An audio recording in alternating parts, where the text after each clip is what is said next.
کسی بھی معاشرے میں یا قوم کی ترقی جو ہے اس کا دار و مدار زیادہ تر اس قوم کی عورتوں پر ہوتا ہے، کیونکہ عورتوں کی تعداد عموماً مردوں سے زیادہ ہوتی ہے، اور اس لحاظ سے ان کی ذمہ داریاں بھی بڑھ جاتی ہیں۔ اگر عورتوں کے معیار بلند ہوں گے تو نئی نسل زیادہ بہتر طور پر پروان چڑھنے والی ہوگی اور اپنی قوم کی روایات اور علم کو سیکھ کر اس پر عمل کرنے والی ہوگی۔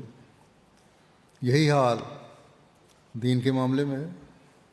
اگر عورتوں میں مذہب کی تعلیم ہوگی اور دین کے مطابق عمل کرنے والی ہوں گی تو اگلی نسل میں بھی دین رائج ہوگا اور انہیں مذہب سے دلچسپی پیدا ہوگی۔